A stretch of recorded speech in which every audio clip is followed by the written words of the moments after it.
30 दिसंबर 2023 दिसंबर की सर्द तरीन दिनों में खाद पौधों को देना बहुत ज़रूरी होता है, क्योंकि इसके अंदर तो एक तो न्यूट्रिशंस भी होती हैं, दूसरा ये कि ये पौधे को जो सा है काफ़ी मदद देता है अपने आप को गर्म रखने के लिए और सर्दी से बचाने के लिए।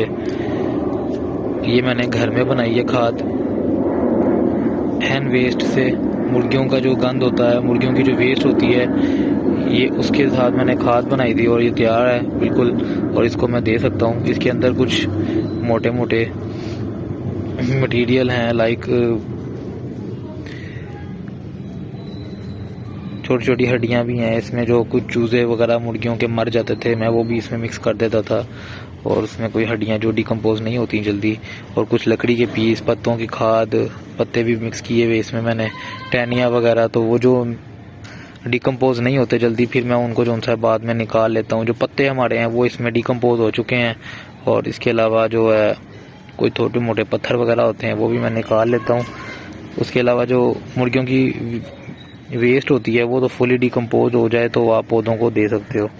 बाकी चीज़ें तो मैं ऐसे ही एक्स्ट्रा डालता रहता हूँ, क्योंकि मेरे पास गार्डनिंग मटेरियल भी होता है, तो मैं वो वेस्ट नहीं करता, उनको मैं फर्टिलाइज़र के तौर पर यूज़ करता हूँ अपनी हैंड वेस्ट के साथ मिक्स करके, तो डिकम्पोज कर लेता हूँ। डिकम्पोज करने के बाद खाद जब तैयार हो जाती है तो मैं पौधों को सर्व करता हूँ। इसके अंदर से मुझे ये छोटे छोटे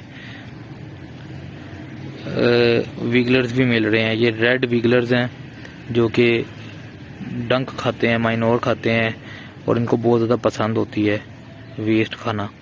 ये मिट्टी की निस्बत ज़्यादातर ये काऊ डंक या फिर हैंड वेस्ट खाते हैं, और ये खुद ब खुद इसमें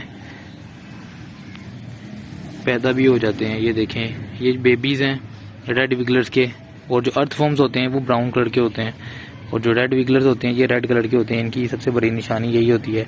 ये भी साथ साथ आपके पौधों में, मिट्टी में जो सा फर्टिलिटी को बढ़ाते हैं, मिट्टी की सॉइल की फर्टिलिटी को, सॉइल की जो सी क्वालिटी है उसको बेहतर करते हैं ये कुदरती तौर पर।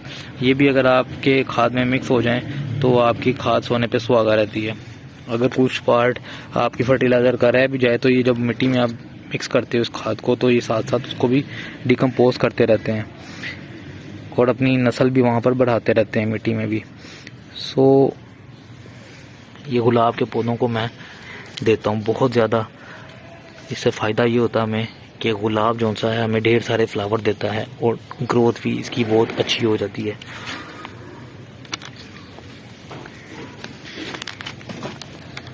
कुछ लोग खाद तब देते हैं जब पौधा बिल्कुल डोरमेंट हो जाता है।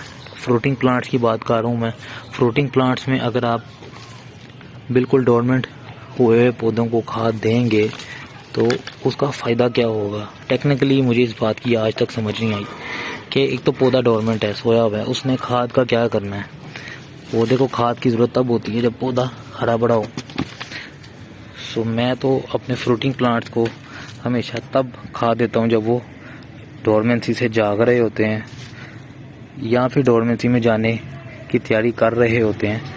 स्टिल पौधे जब ग्रीन होते हैं तब मैं उनको फर्टिलाइज़र देता हूँ। फुली डोरमेंट पौधों को मैं खाद नहीं देता। इसके पीछे कुछ एक रीज़न्स हो सकती हैं। जो एक आधी रीज़न मेरे माइंड में जो आती है वो ये आती है कि रवायती लोग जो काम कर रहे हैं सर्दियों में खाद देने का, उससे ये फ़ायदा होता है कि खाद की जो सी एक्स्ट्रा पावर होती है, बाज़ औक़ात खाद बहुत तेज़ होती है, ज़्यादा डल जाए तो पौधे हमारे ख़राब हो जाते हैं, सड़ जाते हैं, और ये पौधे गर्मी में ज़्यादा असर लेते हैं खाद का।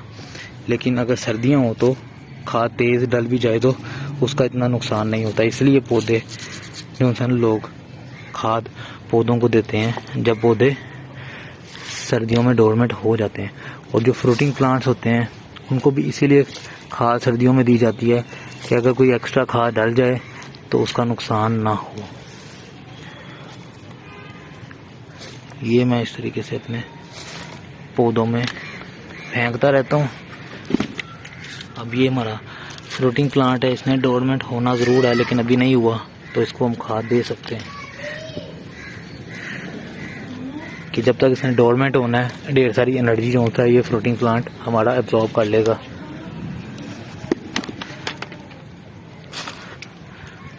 अंदाजे से मैं पौधों को खाद देता हूँ जितनी वो मांगते हैं और मुझे बताते हैं कि हमें खाद की ज़रूरत है, हम पौधों को खाद दे देते हैं। पौधों से बातें करनी पड़ती हैं, तभी पौधे जो सा है आपको अच्छा रिस्पॉन्स करते हैं।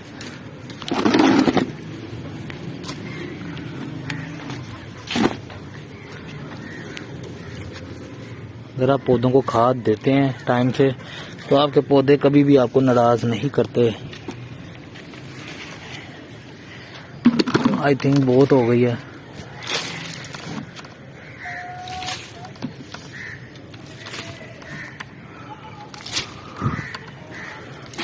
बाकी बारिशें होंगी तो खुद ब खुद ये मिक्स हो जाएगी। कुछ हम रेगुलर पानी भी देंगे तो भी साथ साथ मिक्स होती रहेगी।